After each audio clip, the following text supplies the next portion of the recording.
Very good morning, everyone.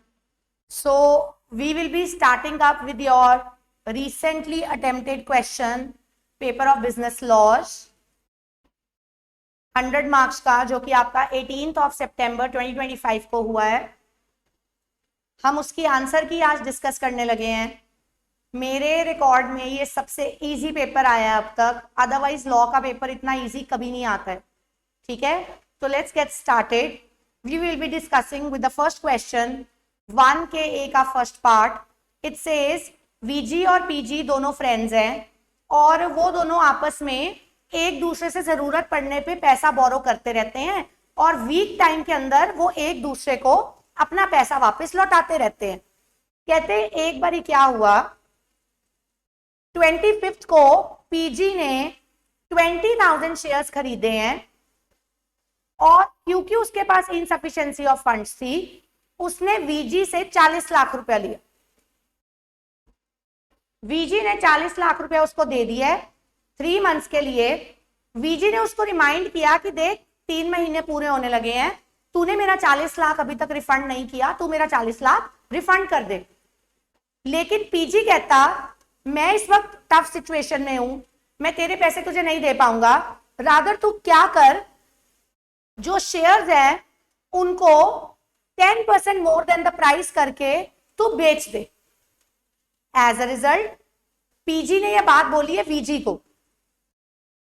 अब ही asked mister VG to sell his shares on his behalf, और उससे जो तेरा 40 लाख रुपए का लोन है विद इंटरेस्ट वो मैं तेरे को पे कर दूंगा. ध्यान दो, जो शेयर्स VG सेल करेगा उसमें से जो पैसा PG को आएगा, पहले तो यहां पे VG सेल कर रहा है ऑन बिहाफ ऑफ PG, इसका मतलब VG यहां पे PG का एजेंट बन गया और वो कह रहे जो पैसा आएगा उसमें से तू अपना 40 लाख का लोन और इंटरेस्ट को एडजस्ट कर लियो. इसका मतलब ये कौन सी एजेंसी है? Agency coupled with interest. Agency coupled with interest, section लग गया 202. और अब बाद में मुकर गया, वो उसकी एजेंसी को रिवोक करना चाह रहे हैं. आपसे वो पूछ रहे हैं इंडियन कॉन्ट्रैक्ट एक्ट में बताओ कि क्या PG अब VG की एजेंसी को रिवोक कर पाएगा. तो let me clarify you all, agency coupled with interest, जो कि हमने अपनी क्लास में लिखा है कि बहुत इंपॉर्टेंट है, आपको टेस्ट में मैंने डाला है कि बहुत इंपॉर्टेंट है. एजेंसी कपल्ड विद इंटरेस्ट कभी भी रिवोक नहीं होती क्योंकि उसका नाम होता है irrevocable agency. You can look at the answer, मैंने आंसर्स फ्रेम किए हुए हैं. You see, focus. Agency coupled with interest is irrevocable. Agency coupled with interest is irrevocable.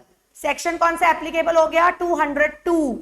यहां पे इन केस ऑफ अगर कोई एब्सेंस ऑफ एक्सप्रेस एग्रीमेंट है तो आप कभी भी एजेंसी कपल्ड विद इंटरेस्ट को रिवोक नहीं कर सकते. उसके बाद आपने प्रेजेंट केस की डिटेल्स देनी थी, जो कि क्लास में हमने बहुत बारी डिस्कस किया हुआ है कि जो केस के पात्र दिए होते हैं उसको एज इट इज थोड़ी सी फॉर्मुलेशन ऑफ लैंग्वेज चेंज करके हम लिखते हैं.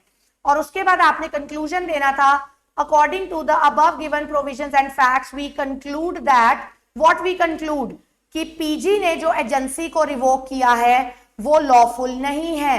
क्यों? क्योंकि ये एजेंसी कपल्ड विद इंटरेस्ट है और जो एजेंसी कपल्ड विद इंटरेस्ट होती है वो अपने आप में हमेशा क्या होती है? Irrevocable. Is that clear? Moving on to the second question.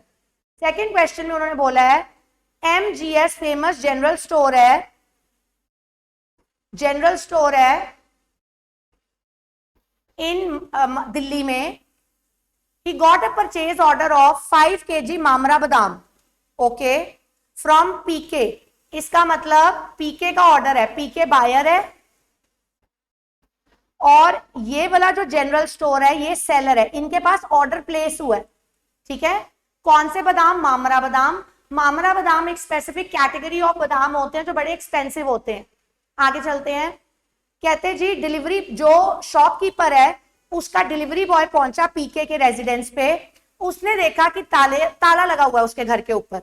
Delivery boy ने पीके को फोन लगाया और पीके से पूछा कि अब मैं क्या करूं। पीके ने बोला आप उसको हैंड ओवर कर दो मेरे नेबर को। जैसे ही हैंड ओवर करने की बारी आई, जो बायर था वो किसमें कन्वर्ट हो गया, बेलर में। और किसको हैंड ओवर किया उसने, शाह को।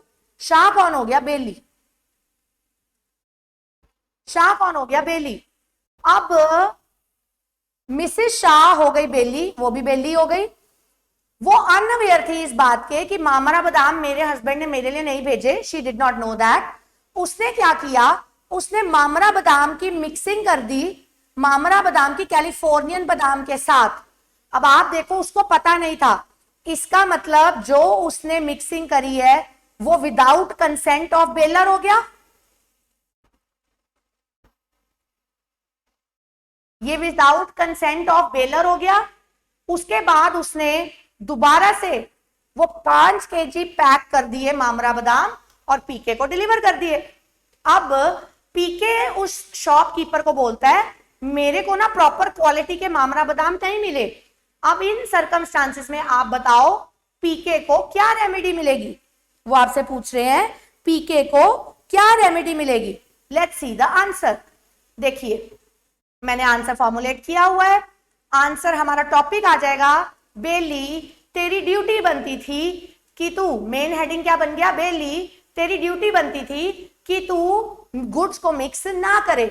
तो 156 कहता है अगर तूने बिना बेलर के कंसेंट के मिक्सिंग करी है तो जब गुड्स को सेपरेट किया जाएगा सारे एक्सपेंसेस ऑफ सेपरेशन के, सारे एक्सपेंसेस इवन डैमेज के कौन बेयर करेगा, बेली।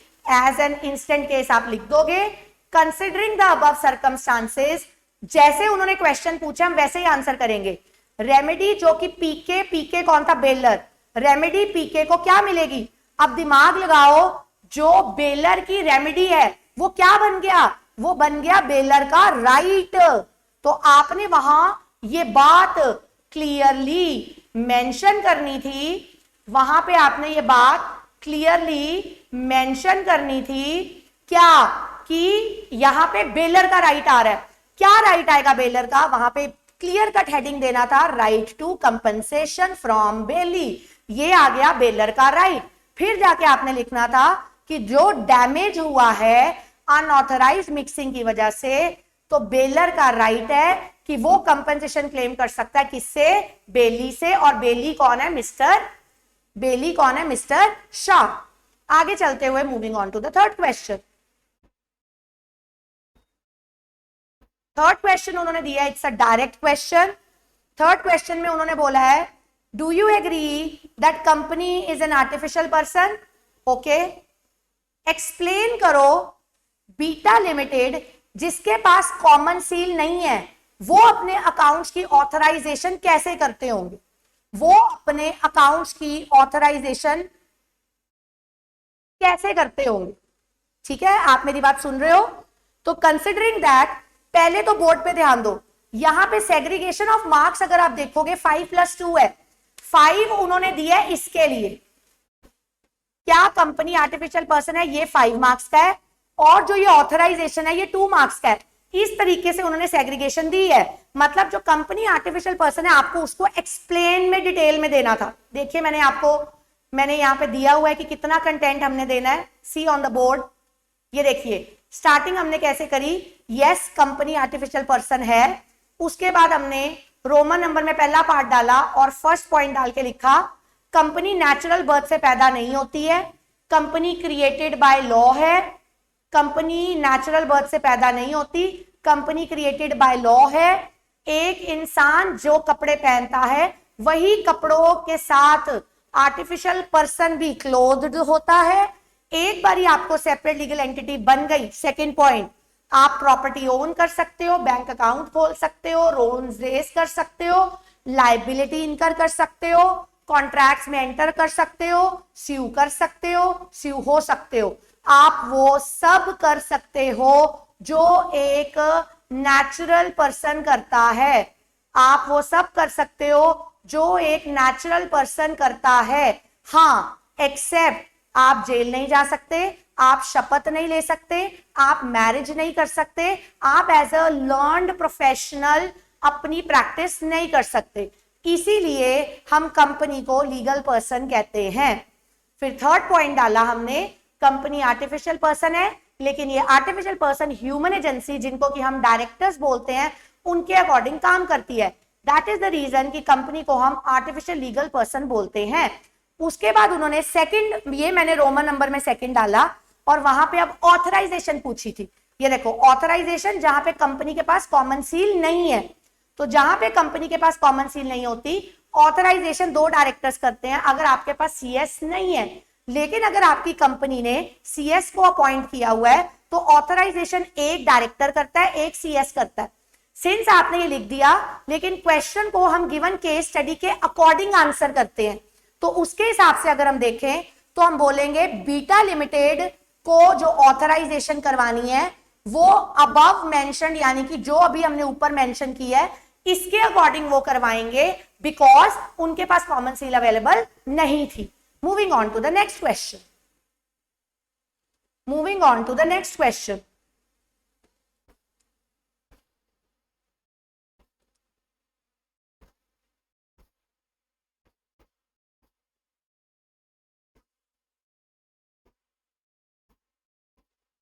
नेक्स्ट क्वेश्चन हमारा आता है जी,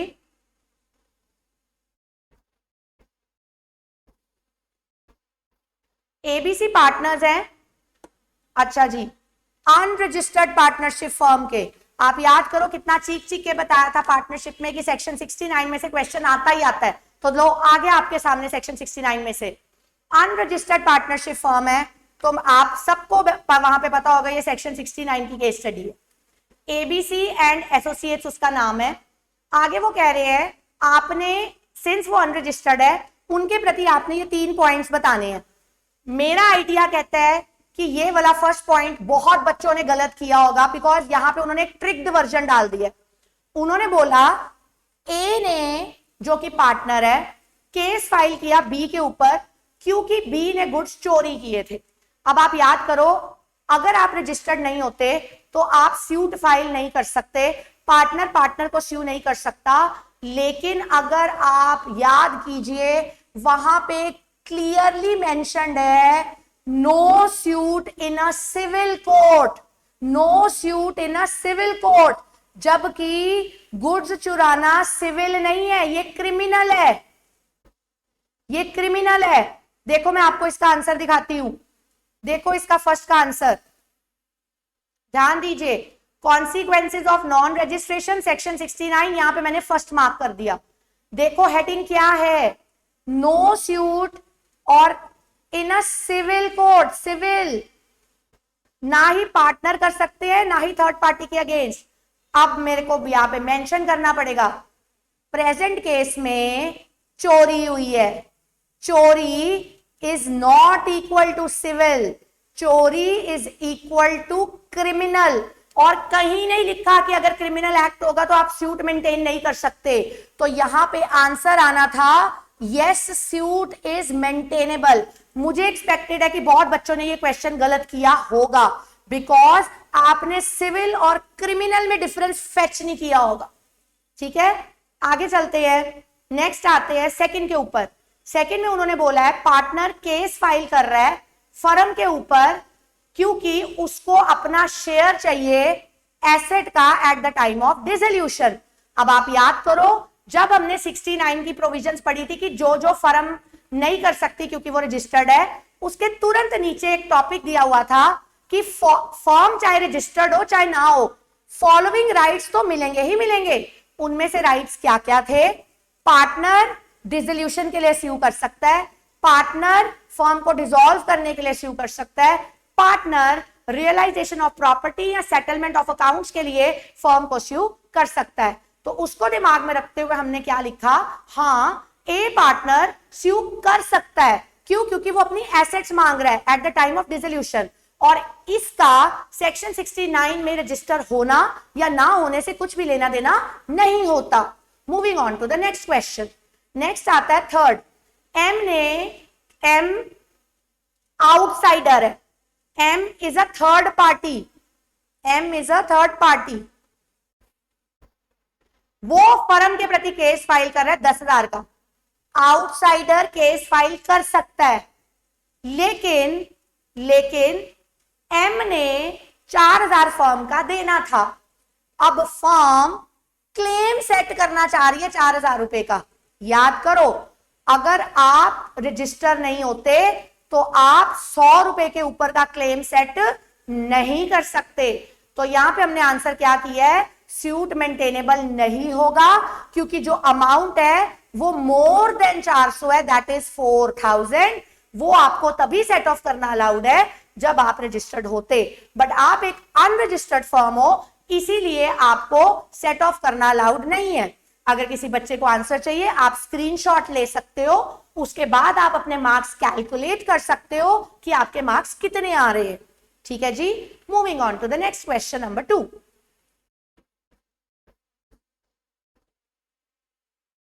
They say X offered to sell Y a machine of 5 lakh.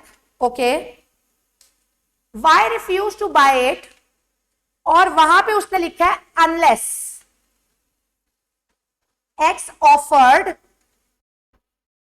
मतलब X ने ऑफर करी है Y को एक मशीन, तो X सेलर हो गया जो ऑफर करता है या कर रहा होता है, Y बायर हो गया जो बाय करता है या जिसने अभी बाय करना होता है। अनलेस का मतलब है कंडीशन अटैच्ड है।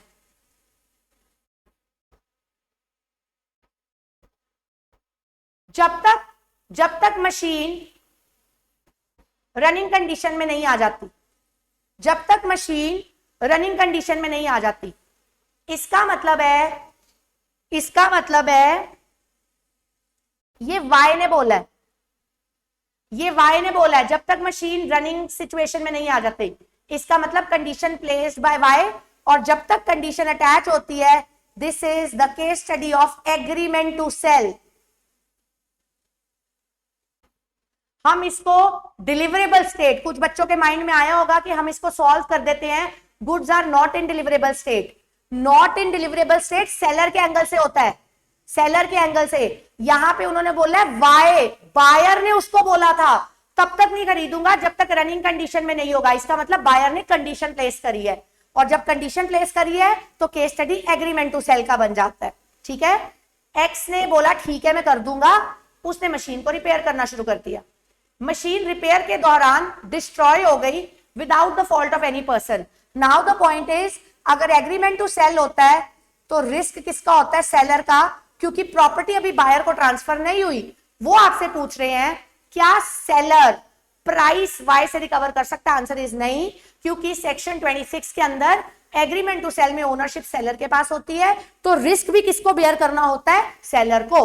Let me show you the answer. देखिए ये 2 के 1 का हेडिंग दिया मैंने, in case of agreement to sell risk is that of a seller. तो पहले मैंने एग्रीमेंट टू सेल का केस सेक्शन नंबर लिखा, सेक्शन 4(3) ऑफ सोगा। वहां पे लिखा जहां पे ट्रांसफर ऑफ प्रॉपर्टी आप करोगे लेकिन वो होगी किसी फ्यूचर डेट पे, या वो तब होगी जब कोई कंडीशन देयर आफ्टर जो आपने रखी है, जब वो कंडीशन क्या होगी, फुलफिल, उसको हम क्या बोलेंगे, एग्रीमेंट टू सेल। और सेक्शन 26 कहता है इस सेक्शन 26 में रिस्क किसका होगा, सेलर का, in case of agreement to sell. उसके बाद आपने प्रेजेंट केस लिखना था, और कंक्लूड हमने ये किया एक्स सेलर है, वो वाई से प्राइस को रिकवर नहीं कर सकता क्योंकि अभी तक सेल नहीं हुई थी। एग्रीमेंट टू सेल में risk stays with the seller. तो ये है इसका आंसर। आगे चलते हुए, for the purpose of making of uniform for the employees, VK ने बाय किया है कलर्ड क्लॉथ फ्रॉम पीके। तो वीके हो गया बायर, पीके हो गया seller, but did not disclose. लो जी, आपको इंप्लाइड कंडीशंस में से चीख चीख के बोला था सबसे ज्यादा आता है implied condition as to quality and fitness, and देखिए आपके सामने उसकी केस स्टडी खड़ी है। लेकिन यहां पे यहां पे याद करो, normally implied condition as to quality और फिटनेस नाम की कोई चीज नहीं होती, क्योंकि नॉर्मली लॉजिक कौन सा लगता है, कैविएट एम्प्टर का। लेकिन अगर बायर सेलर को पर्पस बता दे,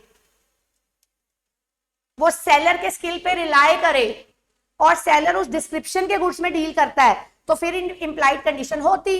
बट यहां पे तो गेम पहले ही गिर गई, क्योंकि उसने उसको मैटर डिस्क्लोज नहीं किया था कि मेरे को यूनिफॉर्म बनाने के लिए कपड़ा चाहिए। अब जब कपड़ा बनाने की बारी आई, यूनिफॉर्म नहीं बन सकी। अब वो आपसे पूछ रहे हैं, बताइए क्या वीके के पास कोई रेमेडी है? आंसर इज वीके तेरे पास रेमेडी नहीं है, क्योंकि कैविएट एम्प्टर लगेगा यहां पे implied condition as to quality और फिटनेस वायलेट नहीं हुई है। Let me show you the answer. ये देखिए, तो केस स्टडी किसकी है? कैविएट एम्प्टर की। तो मैंने लिख दिया कैविएट एम्प्टर और साथ में मैंने लिख दिया no implied condition as to quality and fitness. ठीक है जी, no implied condition as to quality and fitness. Ordinarily मैंने लिखा सेक्शन 16 का 1 डाला, मैंने लिखा ordinarily according to rule of caveat emptor there is no implied condition as to quality and fitness. however जो मैंने 3 कंडीशंस अभी बोली है, पर्टिकुलर पर्पस बताया, स्किल जजमेंट पे रिलाई किया, वो उस डिस्क्रिप्शन के गुड्स में डील करता है, तो इंप्लाइड कंडीशन लग जाती है। प्रेजेंट केस आपने पूरा लिखना था। उसके बाद कंक्लूजन, वीके को कोई रेमेडी नहीं मिलेगी, किससे? पीके से। ठीक है जी, आगे चलते हुए नेक्स्ट क्वेश्चन आपका डायरेक्ट क्वेश्चन था, फ्री के नंबर थे, एमओए को एक्सप्लेन करो, एओए को एक्सप्लेन करो, मतलब सेक्शन 4 की डिटेल्स देनी थी, सेक्शन 5 डिटेल्स क्यों, 7 नंबर का क्वेश्चन है। सेक्शन 4 की डिटेल्स देनी थी विद क्लॉजेस, 5 की डिटेल्स देनी थी विद इंट्रेंचमेंट क्लॉज, और उसके बाद आपने बेसिस के साथ 3 डिफरेंसेस देने थे। इसको मैं डिस्कस नहीं कर रही, आप मॉड्यूल खोलेंगे, इट्स अ डायरेक्ट क्वेश्चन, इसको डिस्कस करने का सेंस नहीं बनता। I am moving on to the next question, question number 2 का सी पार्ट। अगर अब मैं 2 का सी पार्ट देखूं और कंसिडर करूं, तो आज तक कभी एलएलपी में से केस स्टडी पेपर में नहीं आई थी। This is the first time उन्होंने एलएलपी में से केस स्टडी पेपर में डाल दी है। ठीक है, उन्होंने बोला एलएलपी है। अब आपको पता है LLP is a modernised form of partnership. Partnership सिर्फ प्रॉफिट्स के लिए की जाती है, पार्टनरशिप में रिस्क इन्वॉल्व होता है। तो भाई तू तो नॉन प्रॉफिट ऑर्गेनाइजेशन का काम तो एलएलपी का होता ही नहीं है। तो पहला आंसर हो गया, वो पूछ रहे हैं इन्होंने जो एलएलपी इस पर्पस के लिए फॉर्मुलेट करी है, क्या वो जस्टिफाइड है? आंसर इज नो, क्योंकि एलएलपी चैरिटेबल पर्पस के लिए, नॉन इकोनॉमिक पर्पसेस के लिए नहीं हो सकती, क्योंकि एलएलपी फॉर प्रॉफिट्स ओनली होती है। ठीक है, तो अगर मैं आपको पहले पार्ट का आंसर दिखा रही हूं, ये देखो, नो एडुलेड LLP can not be formed for educating poor children as NPO. क्यों? उसका रीजन मैंने नीचे दिया है, LLP is for profit only, और ये एक इसेंशियल रिक्वायरमेंट है एलएलपी की कि अगर आप लॉफुल बिजनेस करोगे तो वो अर्निंग ऑफ प्रॉफिट की वजह से करोगे, ये मकसद के साथ करोगे। एलएलपी चैरिटेबल या नॉन इकोनॉमिक पर्पस के लिए फॉर्मुलेट हो ही नहीं सकती। ये आ गया फर्स्ट का आंसर। सेकंड चलते हैं, दूसरे क्वेश्चन में उन्होंने पूछा है आपसे, क्या ए और बी डेजिग्नेटेड पार्टनर्स अपॉइंट हो सकते हैं? अब आपको पता है डेजिग्नेटेड पार्टनर में आ गया 2 का जे, और 2 का जे कहता है कि मैं सेक्शन 7 के साथ बोलता हूं, इफ यू रिमेंबर, और मैंने चीख चीख के बोला था डेजिग्नेटेड पार्टनर का क्वेश्चन आता ही आता है पेपर में, ये लो तुम्हारे सामने है। तो अब देखो ए और बी, यहां पे लिख रहे हैं नॉन रेजिडेंट, यहां पे लिख रहे हैं नॉन, अरे भाई नहीं हो सकता। क्यों नहीं हो सकता? देखो मैं आपको आंसर दिखाती हूं। सेक्शन 2 का जे कहता है designated partner pursuant to section 7 आता है। तो पहले हमने 2 के 1 के जे को मेंशन किया, उसके बाद परसुएंट टू सेक्शन 7 आया। 7 कहता है अपने को 2 डेजिग्नेटेड पार्टनर चाहिए, वो दोनों इंडिविजुअल होने चाहिए, उनमें से एक का रेजिडेंट ऑफ इंडिया होना जरूरी है, जबकि केस स्टडी में दोनों ही नॉन रेजिडेंट है। रेजिडेंट ऑफ इंडिया का मतलब होता है कम से कम उसका 120 दिन का स्टे होना चाहिए। और फिर तीसरे पॉइंट में हमने लिखा अगर एलएलपी है, बॉडी कॉर्पोरेट है, तो बॉडी कॉर्पोरेट के नॉमिनीज को हम एलएलपी के डेजिग्नेटेड पार्टनर बता सकते हैं। फिर हमने प्रेजेंट केस में लिखा क्योंकि ए भी नॉन रेजिडेंट है, बी भी नॉन रेजिडेंट है, इसीलिए इन दोनों को डीपी अपॉइंट नहीं किया जा सकता क्योंकि उनमें से एक का रेजिडेंट होना मैंडेटरी था। तो this is the answer to your LLP का question. Moving on to the third का ए।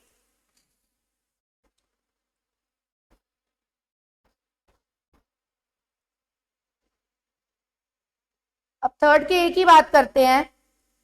वो कहते 3 पार्टनर्स हैं। थर्ड के ए की बात करते हैं, 3 पार्टनर्स हैं एक्स, वाई और जेड। एक्स, वाई और जेड में से वो कहते हैं एक्स जो है वो थोड़ा सीनियर पार्टनर था, एक्स है सीनियर, इसीलिए ही decide to retire. He decide to retire. ध्यान दो, अगर मैं नीचे जाऊं और देखूं, पहला क्वेश्चन ही यही है, क्या एक्स रिटायर हो सकता है?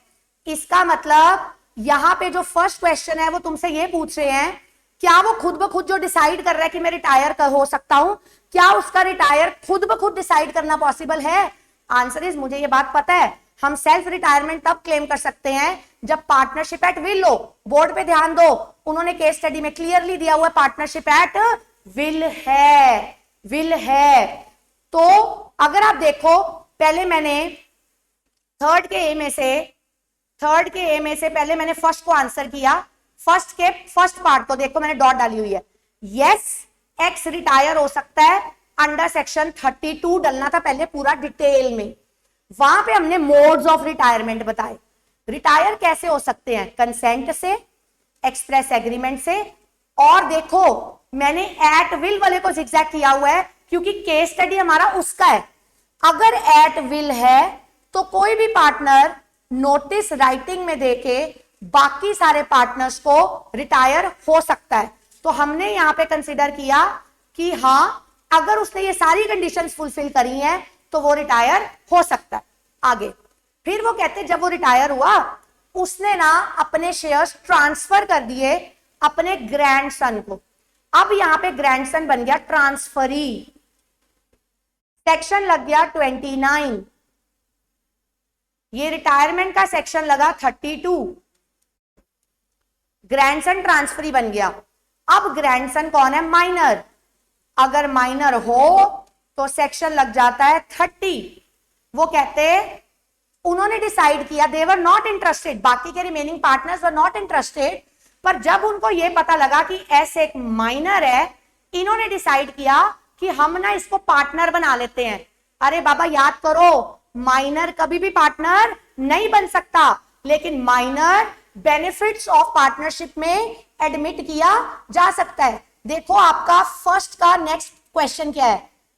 Whether introduce of MS as a partner, क्या ये वैलिड है? आंसर इज नहीं। देखिए ये रहा आपका फर्स्ट, और ये डॉट डाल के मैंने फर्स्ट के सेकंड पार्ट को सेग्रीगेट किया। ध्यान दो, S being a minor can not be introduced as a partner. हमने क्लियरली मेंशन किया कि माइनर कॉन्ट्रैक्ट नहीं कर सकता, माइनर के साथ एग्रीमेंट वॉइड एब इनिशियो होता है, क्योंकि पार्टनरशिप कॉन्ट्रैक्चुअल बेसिस पे होती है और माइनर पार्टी टू कॉन्ट्रैक्ट नहीं हो सकता, इसीलिए माइनर पार्टनर नहीं बन सकता। नीचे एरो डाल के मैंने लिखा लेकिन माइनर एडमिट किया जा सकता है to the benefits of the partnership. ठीक है जी, आगे चलते हुए आगे केस स्टडी आपकी कहती है 5 अक्टूबर को इंस्पेक्शन हुई।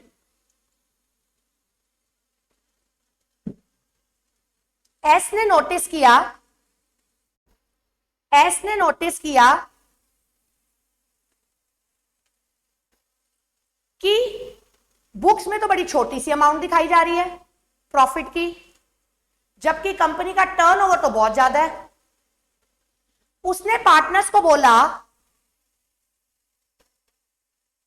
व्हेन ही आस्क्ड बाकी पार्टनर्स से जब उसने पूछा तो पार्टनर ने बोला हमारा एक क्लाइंट है टी, उससे ना हमारे को बहुत सारा ह्यूज अमाउंट आना था फीस के तौर पे, लेकिन वो क्लाइंट मुकर गया, हमें वो फीस नहीं आई, इसीलिए हमारे इस बार के प्रॉफिट्स कम है।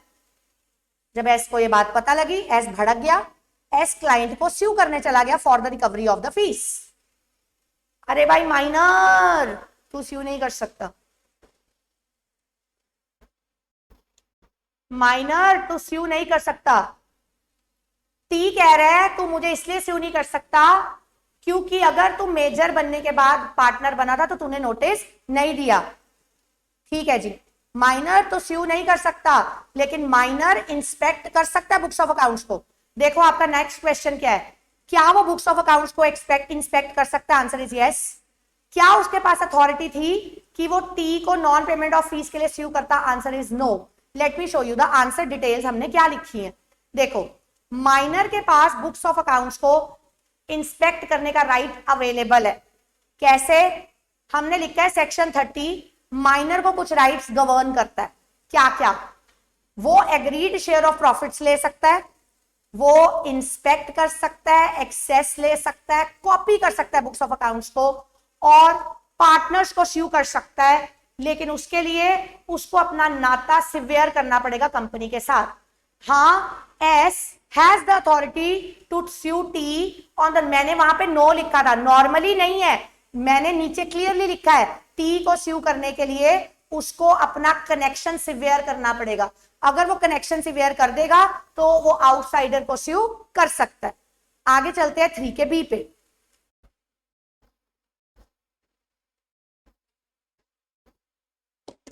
3 का बी क्या कहता है जी? 3 का बी कहता है RM engaged the trading of handloom items में विद हिज वाइफ। मतलब RM और उसकी वाइफ हैंडलूम्स का काम करते हैं, और उनके फ्रेंड्स ने सजेस्ट किया कि आप 2 ही जने हो तो आप प्राइवेट कंपनी क्रिएट कर लो। ठीक है, उन्होंने प्राइवेट कंपनी क्रिएट कर ली और दोनों ही मेंबर्स थे। कौन कौन मेंबर है? RM और उसकी वाइफ। लेटर ऑन कुछ ट्रेजिक इवेंट हुआ, RM की डेथ हो गई, वाइफ अकेली रह गई। She was the only member of a private limited company. ठीक है, फैमिली फ्रेंड ने उसको सजेस्ट किया तू ना अपने भाई को इंट्रोड्यूस कर ले एज अ मेंबर, लेकिन उसने डिक्लाइन कर दिया। वो कहती मैं प्राइवेट कंपनी कंटिन्यू नहीं करना चाहती, मैं कन्वर्ट करना चाहती हूं अपनी प्राइवेट कंपनी को इनटू ओपीसी। ठीक है जी, पहली बात, अगर आप अपना मॉड्यूल खोलो वहां पे आपको conversion of OPC to private का टॉपिक तो मिल जाएगा, लेकिन conversion of private to OPC का टॉपिक आपके स्टडी मॉड्यूल में कहीं पे गिवन ही नहीं है, कहीं पे गिवन ही नहीं है। तो जो ये क्वेश्चन उन्होंने पूछा है, आप बताइए क्या प्राइवेट कंपनी ओपीसी में लीगली कन्वर्ट होना वैलिड है? इसका आंसर यस है, लेकिन लेट मी क्लैरिफाई यू, ये जो फर्स्ट क्वेश्चन है this is out of syllabus, this is out of syllabus. ये इंटर का सेक्शन नंबर 18 है ऑफ कंपनीज एक्ट 213, जो कि डिटेल्स देता है कि एक प्राइवेट कंपनी को ओपीसी में कब कन्वर्ट किया जा सकता है। This topic was out of syllabus since the whole question is of 7 marks. तो इस पार्ट को पता नहीं वो 3 नंबर का लेंगे कि 4 नंबर का लेंगे, तो यहां से एक्सपेक्टेड है कि आपको बोनस मार्किंग मिलेगी अगर किसी ने ये क्वेश्चन अटेम्प्ट किया है और वहां पे मेंशन किया है कि conversion was not given in the module. ठीक है, आगे दूसरा क्वेश्चन उन्होंने आपसे पूछा है, जो इसका भाई है वो लंदन में एम्प्लॉयड है, ब्रदर, क्या वो नॉमिनी बन सकता है? उसका नॉमिनी बनना कब लीगली वैलिड नहीं होगा? आंसर इज वैलिड किसका है? उन्होंने उल्टा क्वेश्चन पूछा तुमसे, फोकस फोकस। वैलिड कौन होता है? सिटीजन, नेचुरल पर्सन, रेजिडेंट हो या ना हो फर्क नहीं पड़ता, 120 डेज का स्टे, नॉमिनी ने रिटर्न कंसेंट दी होनी चाहिए, नॉमिनी ने फीस भरी होनी चाहिए, ठीक है, ये सब चीजें रिक्वायर्ड है। अगर ये चीजें नहीं है तो आंसर हो जाएगा not legally valid. Late me show you the answer. ये जो out of syllabus first part है आपका, देखिए मैंने मेंशन किया है यहां पे, ये सेक्शन 18 है कंपनीज एक्ट का, जो कि आपके सिलेबस में नहीं है। सेक्शन 18 के साथ साथ इसके ऊपर रूल 7 लगता है कंपनी इनकॉर्पोरेशन रूल्स का, जो कि आपके सिलेबस में नहीं थे। उसके बाद मैंने बताया है कि प्राइवेट टू ओपीसी में कन्वर्ट करने की क्या प्रोविजंस है। ये प्रोविजंस आपको पढ़नी होगी तो आराम से पढ़ लेना, लेकिन आपके सिलेबस में नहीं है। मैंने नीचे क्लियरली मेंशन किया है, it is out of syllabus, आपके मॉड्यूल में ये कंटेंट नहीं है, therefore there is a possibility of getting bonus marks.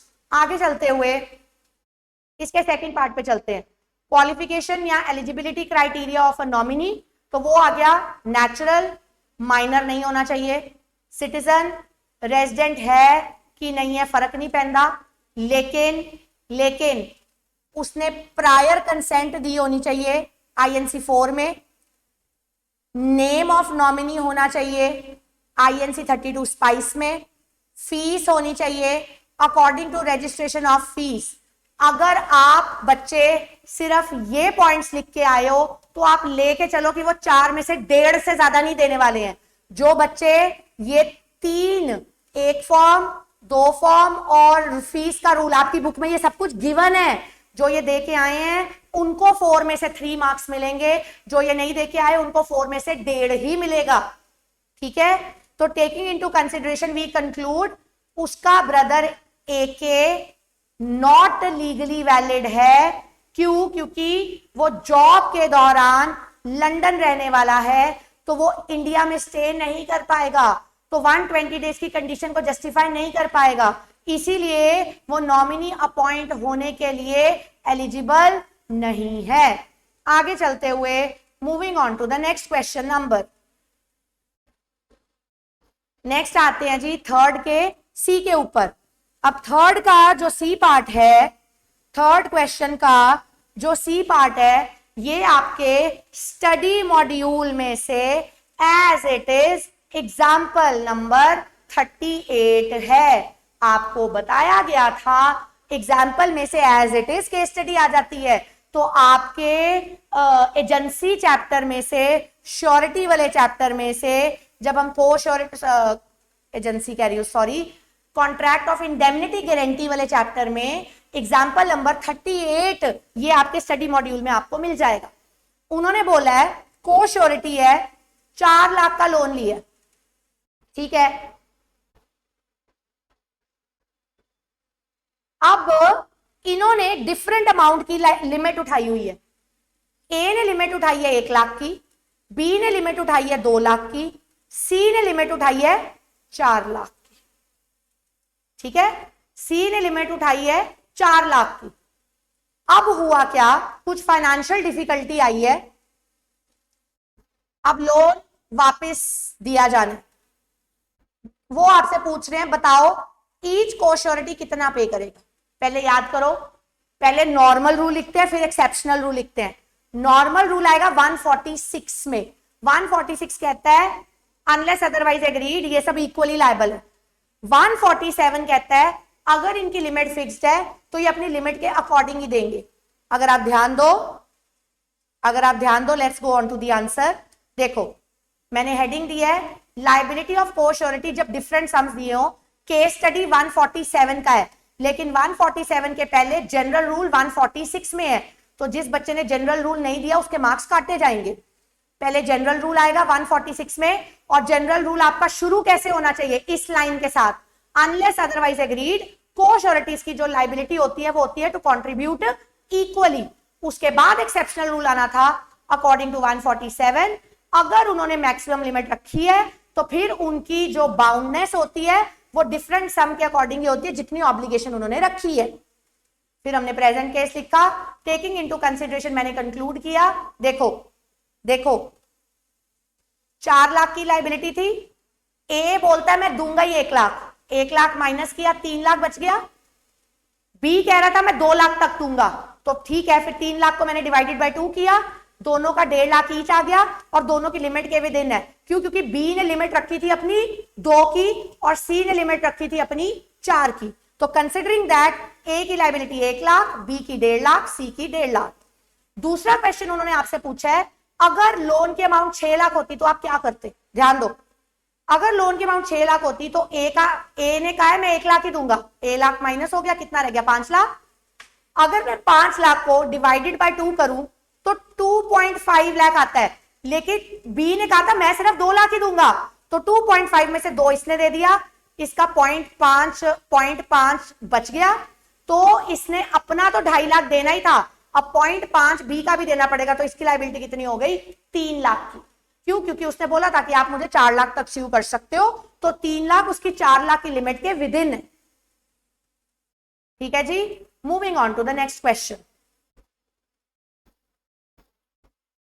Fourth का A part, Cosmo Mega Mall में एक लेडी गई, उसने डे टू डे यूज में सेल्फ सर्विस सिस्टम, ये भी आपको क्लास में करवाया गया है, असाइनमेंट में करवाया गया क्वेश्चन है, सिर्फ मॉल का नाम बदला है उन्होंने। हमने सेल्फ सर्विस सिस्टम क्लास में बहुत अच्छे से डिस्कस किया है। सेल्फ सर्विस सिस्टम हमेशा इनविटेशन टू ऑफर होता है।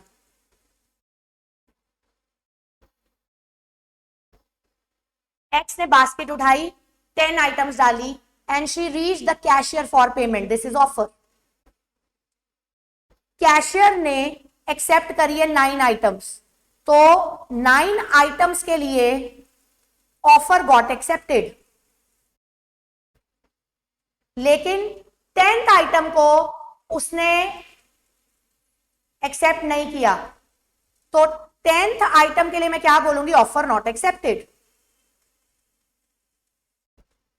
तो 10th आइटम के लिए इनविटेशन टू ऑफर और ऑफर ही रह गया, और आपको याद होना चाहिए ऑफर कुछ भी ट्रिगर नहीं करता, it is the acceptance which triggers promise, और यहां पे एक्सेप्टेंस नहीं हुई है। वो आपसे क्वेश्चन में पूछ रहे हैं, बताइए क्या कॉस्मा मेगा मॉल को 10th आइटम बेचने के लिए कंपेल किया जा सकता है? Answer is no. Let me show you the answer. देखो क्या दिया मैंने, invitation to offer, sorry, invitation to offer is an act precedent to an offer.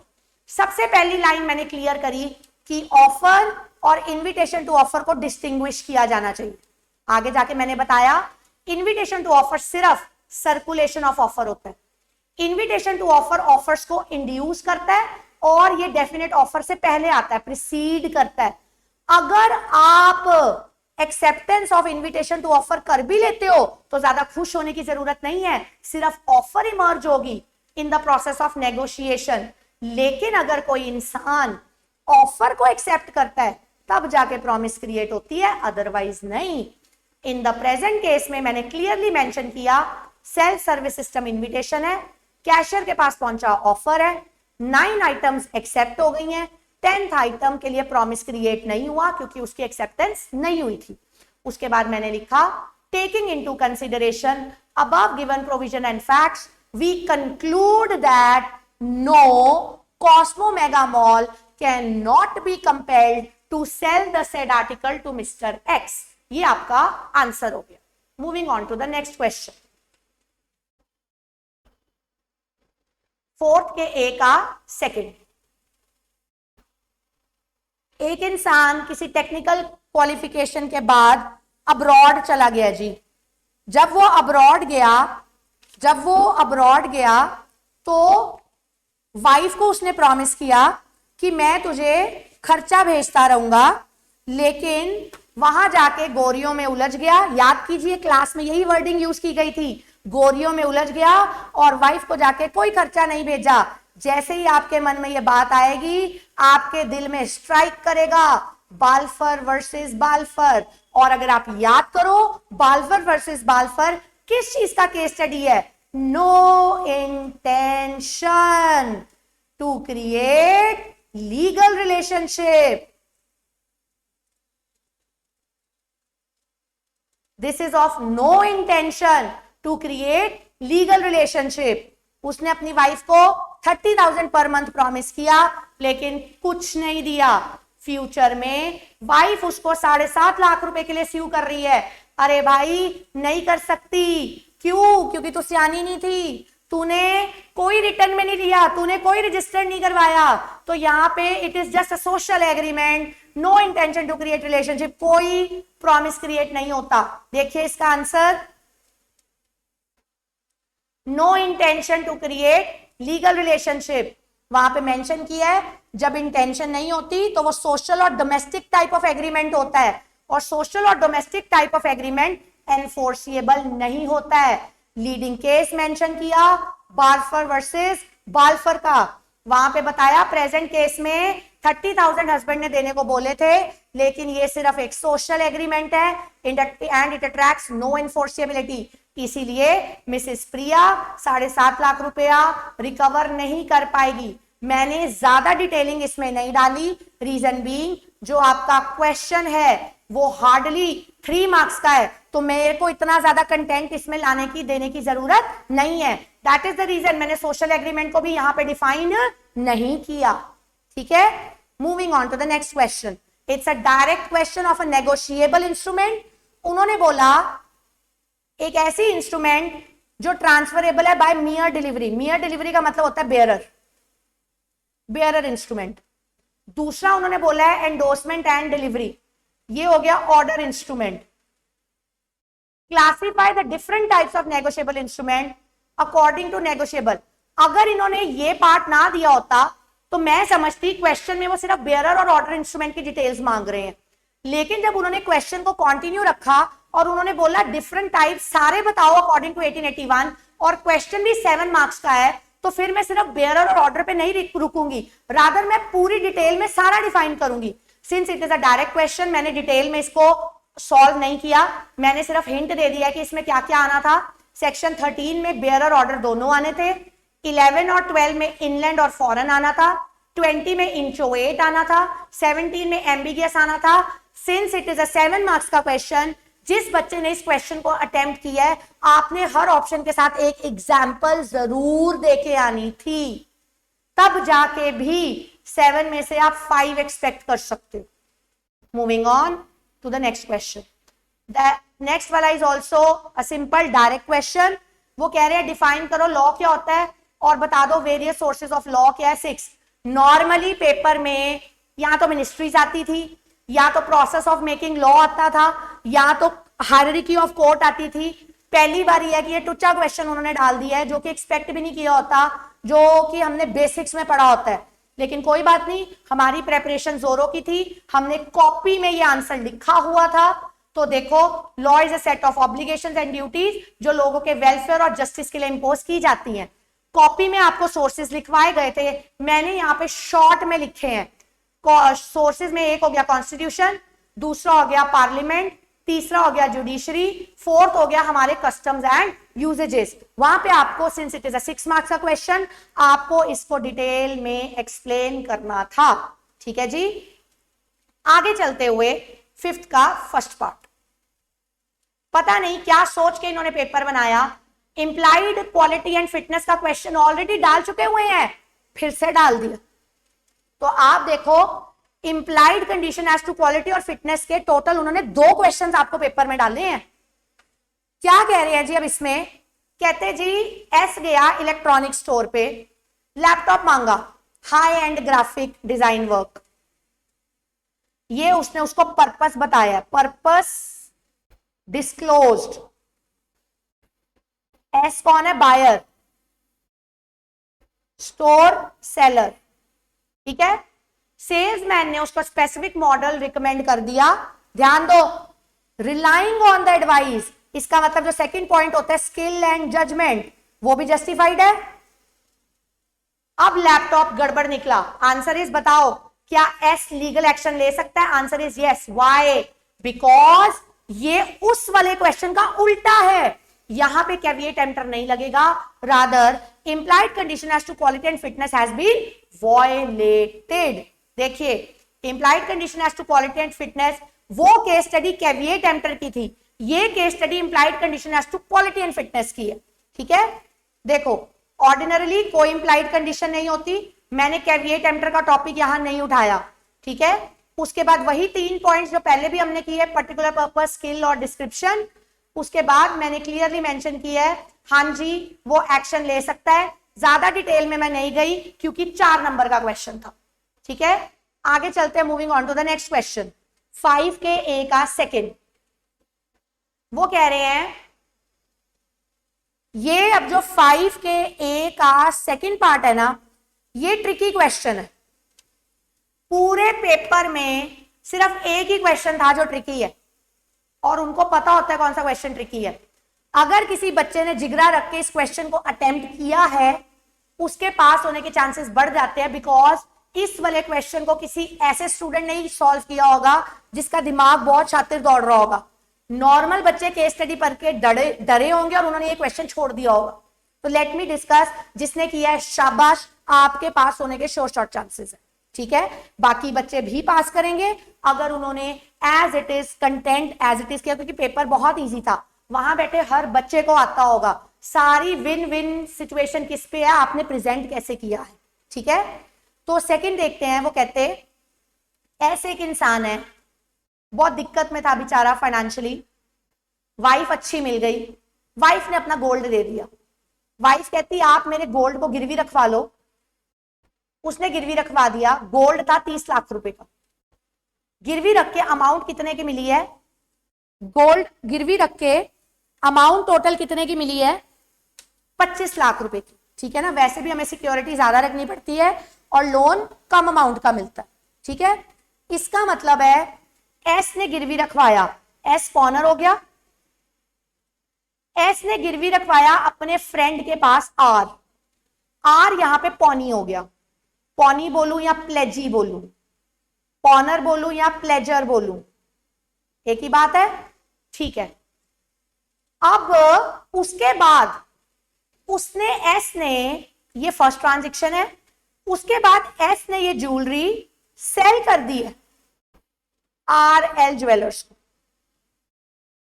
सबसे पहले यहां पे ट्रिक पॉइंट है, ये बेच तभी सकता है जब ज्वेलरी इसके पास होती।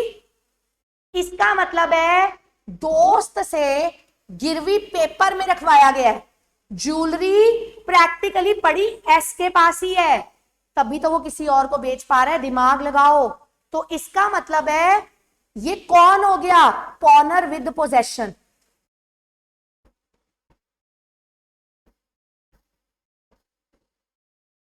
पॉनर with possession sells, pawnor with possession sales.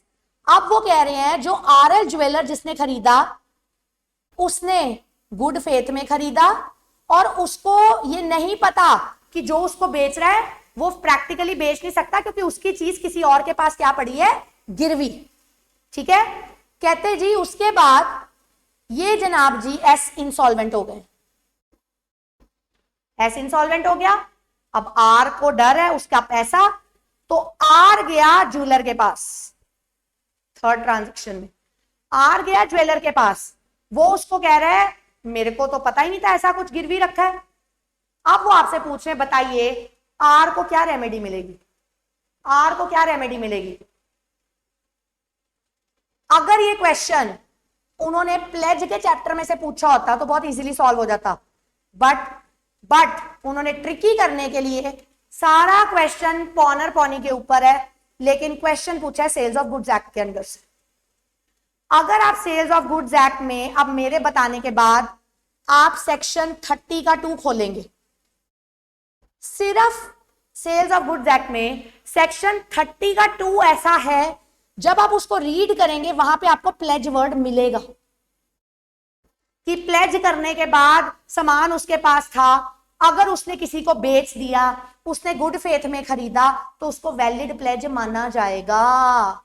तो आर की रेमेडी क्या है, आर ज्वेलर से तो ज्वेलरी वापस नहीं ले सकता, आर सिर्फ क्या करेगा, आर एस को भी स्यू नहीं कर सकता क्योंकि वो इंसॉल्वेंट हो गया है। Insolvent is incompetent to contract. याद करो इंसॉल्वेंट कौन हो गया, डिसक्वालिफाइड पर्सन।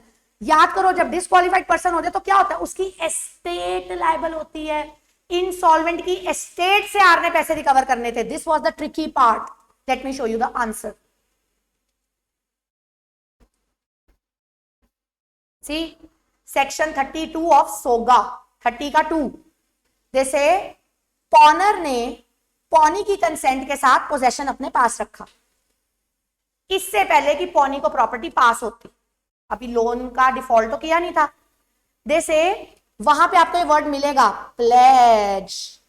प्लेज ही मे सेल. और अगर थर्ड पर्सन ने विदाउट नोटिस खरीदा है, गुड फेथ में खरीदा है, उसको गुड टाइटल पास होता है. और ये इनोसेंट थर्ड पार्टीज को प्रोटेक्ट करने के लिए रूल बनाया गया था. तो अब उन्होंने आपसे जो पूछा मैं उसका आंसर दे रही हूं, ध्यान दो. आरएल ज्वेलर ने गुड फेथ में खरीदा है, इसीलिए उन्होंने गुड टाइटल एक्वायर किया. आर जो कि पॉनी है, प्लेजी है, ये आरएल ज्वेलर से कुछ रिकवर नहीं कर सकता. क्या रेमेडी रह गई? ये एस से रिकवर करेगा. अगर मैं ये लिख देती कि ये एस से रिकवर करेगा, वो भी गलत है, रॉन्ग. एस इंसॉल्वेंट हो गया है. इंसॉल्वेंट की इंसॉल्वेंट एस्टेट में से, ये कीवर्ड है, इंसॉल्वेंट एस्टेट में से रिकवर होना था. ठीक है, तो I know this was a tricky part. If anybody was able to manage it, hats off. आगे चलते हुए, आगे B part of your 5th question. It says SR enterprises एक वेल नोन ट्रेडिंग फर्म है. ओके जी, बहुत अच्छी बात है. यहां पे एएम एक बंदा है और वो पार्टनर है. एएम एक बंदा है और वो फॉर्मर पार्टनर है और रिटायर हो गया. अरे भाई, इस बारी इन्होंने जो पेपर बनाया पक्का लगता है सस्ते नशे करके बनाया. रीजन भी रिटायरमेंट का क्वेश्चन भी पहले 32 एक बारी हम ऑलरेडी कर चुके हैं. एक बारी दोबारा रिटायरमेंट का क्वेश्चन डाल दिया, यानी कि सेक्शन 32 का क्वेश्चन दोबारा से. सी they had retired, he has retired, sorry. गड़बड़ गड़बड़ गड़बड़. क्या? बिना पब्लिक अनाउंसमेंट किए.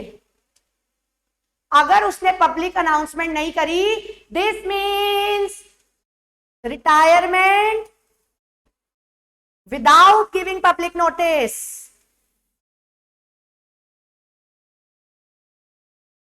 और हमने पढ़ा है, अरे भाई अगर तू पब्लिक नोटिस दिए बगैर रिटायर होता है तो तू रिटायर होने के बावजूद भी वो सब लिबर्टी इंजॉय ही नहीं कर सकता जो एक रिटायर्ड पर्सन करता है, बिकॉज तेरे एंगल पे एरर है, तूने पब्लिक नोटिस नहीं दिया. आगे क्या हुआ देखो. एसआर एंटरप्राइज ने बिलीव कर लिया कि एएम अभी भी पार्टनर है.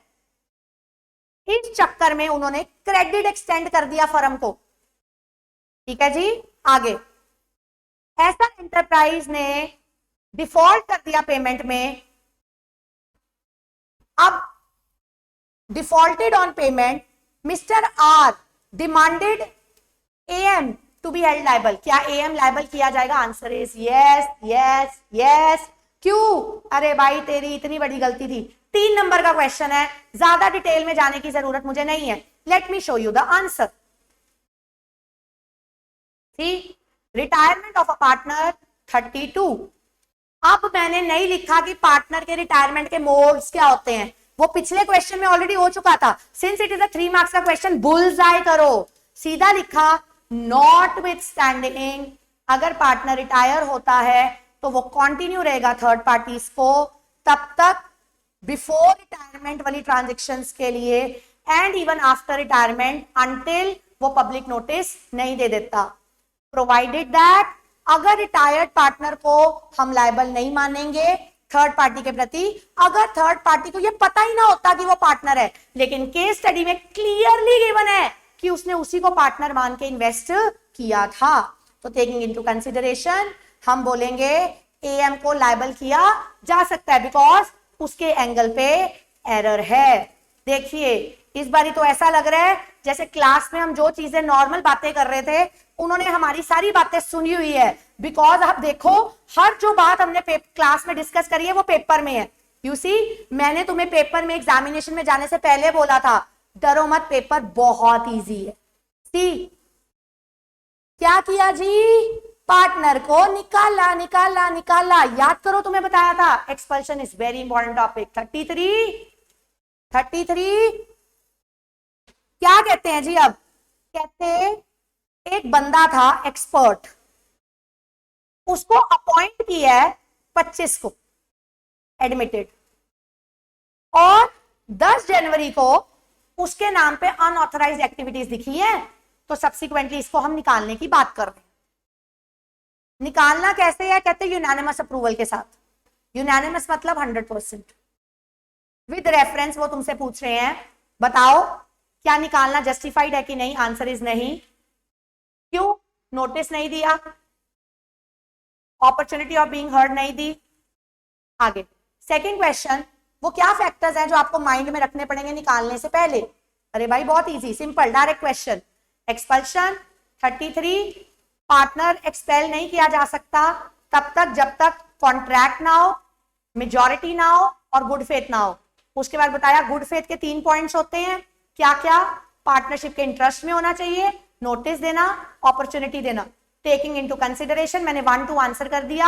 हाँ जी, उसको निकालना जस्टिफाइड नहीं है क्योंकि वो गुड फेथ में नहीं था, और उसको निकालने के लिए जो पॉइंट चाहिए वो ऊपर मैंने 33 और 33(1) में ऊपर अब हम मेंशन कर दिए।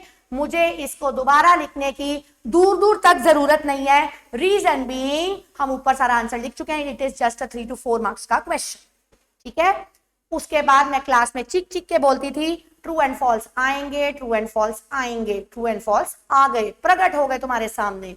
ट्रू एंड फॉल्स जो हम पैटर्न क्लास में सिखाया गया था, this statement is true. Second line में you have to point down the section, third line में you have to point down the reason.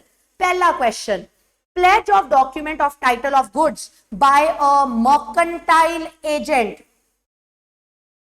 with the consent of owner is invalid pledge। क्यों भाई, pledge by non owner का topic है, section 178। pledge by non owner justified, देखो तुम्हें answer दिखाऊं इसका, given statement is false. Section कौन सा लग गया, 178। देखो रीजन, मर्केंटाइल एजेंट जिसके पोजेशन में गुड्स पड़े हैं या डीओटी पड़ा है with the consent of the owner, अगर वो चाहे तो प्लेज कर सकता है और उस प्लेज को वैलिड प्लेज माना जाएगा। उसके बाद आते हैं सेकंड स्टेटमेंट पे। सेकंड स्टेटमेंट उन्होंने दी, ए ने अपॉइंट किया बी को अपना लैंड बेचने के लिए एजेंट, सब्सिक्वेंटली बी ने अपॉइंट कर दिया सी को अपना एजेंट, तो सी कौन हो गया, सब एजेंट। लेटर ऑन ए ने बी की अथॉरिटी को रिवोक कर दिया, नॉट दैट ऑफ सी। अरे भाई सेक्शन 210 कहता है एजेंट की अथॉरिटी रिवोक होने का मतलब है सब एजेंट की अथॉरिटी साथ में रिवोक होना।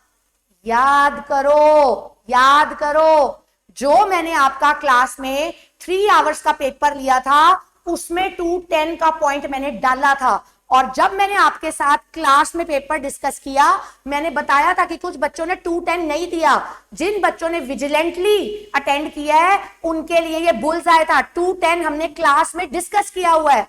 देखो इसका answer, the statement is false, false. Section 210 termination of authority of an agent जो कि बी था, also revokes termination of authority जो कि सी है, और सी कौन है, सब एजेंट।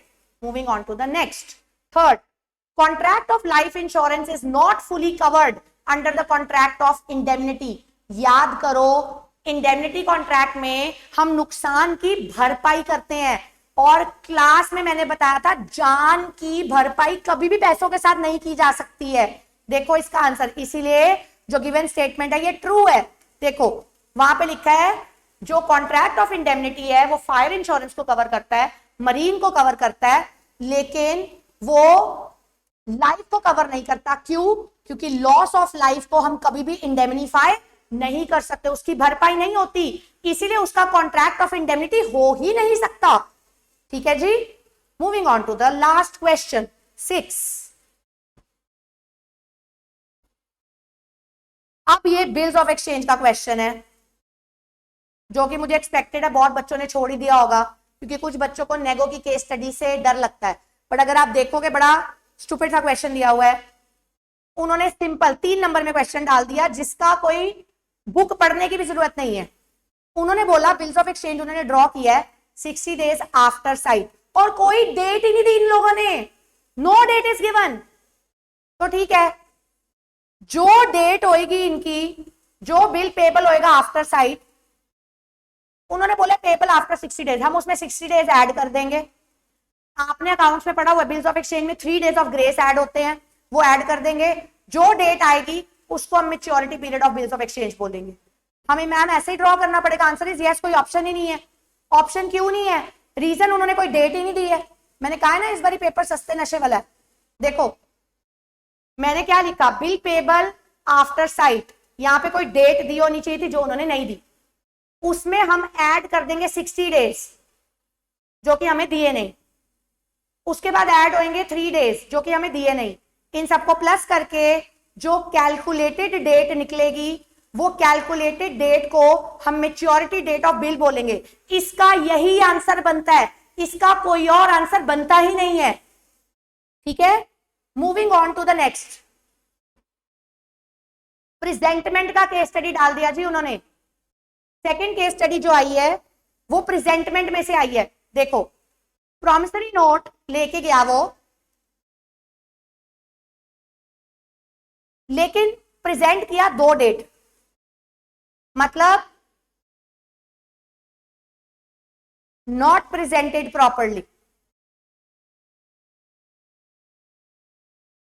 तो नो पार्टी इज लायबल, ऐसा सेक्शन 64 बोलता है। लेकिन इस 64 की मेरे पास एक्सेप्शन भी है। 64 की एक्सेप्शन है मेरे पास 75A ऑफ नेगो की। 75 का ए बोलता है अगर सर्कमस्टांसेस बियॉन्ड योर कंट्रोल थे, जो कि उन्होंने क्वेश्चन में दिया है, अनफोर्सीन सर्कमस्टांसेस। 75 का ए बोलता है अगर सर्कमस्टांसेस बियॉन्ड कंट्रोल थे तो उन सर्कमस्टांसेस में फिर presentment can be excused, presentment का डिले कैन बी एक्सक्यूज्ड। यही 2 क्वेश्चन उन्होंने पूछे हैं कि क्या डिले इन प्रेजेंटमेंट मोहन के राइट पे इफेक्ट करेगी। अगर आप 64 के पॉइंट ऑफ व्यू से आंसर करोगे तो यस है। कौन से सर्कमस्टांसेस में एक्सक्यूज हो जाएगा? 75 का ए। ठीक है, मैं आपको आंसर दिखाती हूं इसका। सी अगर मैं यहां डायरेक्टली 75 के ए के आंसर कर दूं तो यहां पे नो आ जाना था, बट अगर उन्होंने 2 क्वेश्चंस पूछे हैं, दोनों सेम सेक्शन के नहीं हो सकते, इसीलिए मैंने पहले वाले को नॉर्मल रूल के साथ लिखा, यस डिले से मोहन के राइट पे इफेक्ट होगा। लॉजिक मैंने कौन सा उठाया? 64 का। 64 कहता है bills of exchange, promissory note या चेक आपने प्रेजेंट किया तो अगर उसमें कोई डिफॉल्ट हुआ तो लायबिलिटी नहीं होती। ठीक है, आगे excuse for delay in presentment में सेक्शन कौन सा आता है? 75 का ए। वहां पे क्लियरली मेंशन्ड है अगर डिले हुआ है due to any circumstances beyond the control of holder, जो कि डिफॉल्ट, मिसकंडक्ट या नेग्लिजेंस का इल्जाम तुम्हारे ऊपर नहीं आता, देन डिले कंडोन्ड, अलाउड। इसलिए यहां पे डिले क्या है? Excused. Moving on to the next question. Free के नंबर याद है तुम्हें बोलती थी coercion, undue influence, fraud, misrepresentation, mistake. क्या बोला था? फ्रॉड की डेफिनेशन सबसे ज्यादा आती है। टेस्ट में भी मैंने फ्रॉड की डेफिनेशन डाली तुम्हारे को प्रैक्टिस करवाने के लिए। देखो फ्रॉड की डेफिनेशन आ गई तो सेक्शन 17 पूरा डिफाइन होना था। आगे चलते हैं। अकॉर्डिंग टू द प्रोविजंस पहले फ्रॉड को डिफाइन करो, तो ये सेक्शन 17 की डेफिनेशन आ गई जो 6 पॉइंट्स आते थे, suggestion of fact which is false and all. दूसरा व्हाट इज द इफेक्ट, ये आ गया सेक्शन 19। और उसके बाद when it is not avoidable, तो ध्यान दो 6 नंबर का क्वेश्चन है। चाहे यहां पे उन्होंने क्वेश्चन 1 और 2 डाला है, लेकिन उन्होंने टोटल 3 क्वेश्चंस पूछे हैं यहाँ फोकस, तो आपको 3 आंसर बना के आने थे, आपको 3 आंसर बनाने थे। ये देखो पहले आपको आंसर 1 बनाना था, आपको आंसर 1 बनाना था 17 की डेफिनेशन का, आंसर 2 बनाना था पहले 19 वॉइडेबल, फिर एक लाइन छोड़ के हेडिंग देना था कब कब वॉइडेबल नहीं होता। उसके आपकी बुक में डायरेक्ट क्वेश्चन है, ये 2 ही पॉइंट्स गिवन है सिर्फ। जब साइलेंस के द्वारा आपने कंसेंट ली है तो दूसरी पार्टी के पास means of discovering the truth अगर था तो कॉन्ट्रैक्ट वॉइडेबल नहीं होता। दूसरा पार्टी ने खुद ने कंसेंट जिसने दी है उसका फ्रॉड के ऊपर इंपैक्ट नहीं पड़ता था, फ्रॉड का इंपैक्ट उसके ऊपर नहीं पड़ता था। तो हिडन क्वेश्चन था उसमें, 6 मार्क्स का क्वेश्चन है, तो टोटल 3 पार्ट्स में आपके क्वेश्चन आंसर्ड होने चाहिए टू गेन द मार्क्स। आगे चलते हुए नेक्स्ट, ये अगेन डायरेक्ट क्वेश्चंस है। क्वांटम मेरिट आपने लिखना था पे एज मच एज अर्न्ड, उनमें से उन्होंने बोला था कोई भी 4 पॉइंट्स आप बता दो, कोई भी 4 पॉइंट्स आप बता दो क्वांटम मेरिट के। तो अगर आप क्वांटम मेरिट की बात करो, क्वांटम मेरिट कब कब नहीं मिलता, क्वांटम मेरिट कब कब for when claim of quantum merit arises, अच्छा कब मिलता है, जब आपने क्वांटम मेरिट तब मिलता है जब एग्रीमेंट वॉइड ना हो, जब ग्रेशियसली ना किया हो, तुमने खुद ने रिफ्यूज ना किया हो, सामने वाले ने अबंडन किया है, और रेम्यूनरेशन टू एग्रीमेंट साइन नहीं था। तो अगर डिविजिबल नहीं है तो badly done. It's a direct question, तो डायरेक्ट क्वेश्चन को मैं आगे कंटिन्यू कर रही हूं। लास्ट क्वेश्चन पे आते हैं। लास्ट क्वेश्चन पे उन्होंने पूछा था हायर परचेज बताइए, सी 7 मार्क्स का क्वेश्चन है। पहले उन्होंने बोला एक्सप्लेन, उसके बाद बोला 5 डिफरेंसेस बताओ। तो पहले इसका मतलब ये 3 मार्क्स का है, ये 4 मार्क्स का है। तो जो ये एक्सप्लेनेशन एग्रीमेंट की होनी थी वो फुल फ्लैश डिटेल में होनी थी, और आपकी बुक में डिटेल गिवन है। पहले आपको बताया था हायर परचेज एक्ट 1972 के हिसाब से, ये देखो जो आपकी बुक में गिवन है डेफिनेशन, उसमें ये 3 पॉइंट्स हैं, वो तीनों पॉइंट्स डिटेल में देने थे। उसके बाद आपने डिफरेंसेस देने थे जो कि आपके बुक में क्लियरली मेंशन्ड है। It's a direct question. अब जिन बच्चों ने अटेम्प्ट किया है इसको, वो क्या करेंगे, वो अपनी मार्किंग करेंगे। अगर आपका 7 मार्क का क्वेश्चन है, आपने सेक्शन नंबर लिखा है, कंटेंट बिल्कुल करेक्ट है, कीवर्ड्स मार्क्ड है, अंडरलाइनिंग डन है, तो हाईएस्ट आप 5 के यू विल मार्क 5, 6 में से यू विल मार्क 4, 4 में से यू विल मार्क 2.5, 3 में से यू विल मार्क 2, 2 में से यू विल मार्क 1.5। आपने जो अपनी कैलकुलेशन ऑफ मार्क्स करनी है वो राइट हैंड साइड में गिवन मार्किंग के अकॉर्डिंग करनी है। Then you will get an idea, approximate idea कि आपके कितने मार्क्स बनते हैं। और उसके बाद जो बच्चे मेरे से पढ़े हैं उनके पास मेरा फोन नंबर अवेलेबल है, मेरा फोन नंबर अवेलेबल है। अगर किसी के पास नहीं है तो आई एम गिविंग इट 9878674411। इस पे आप मुझे अपने नाम के साथ मेंशन कर सकते हो कि मैम मैंने जो कैलकुलेशन करी है मेरे अकॉर्डिंग मेरे अप्रोक्सीमेट मार्क्स इतने बनते। I will be waiting for your reply. I hope your paper went well, which I'm very sure it has gone well. तो let me see कि आप क्या स्कोप रखते हो कि आपके कितने मार्क्स आएंगे। थैंक यू बच्चा लोग, थैंक यू फॉर वॉचिंग।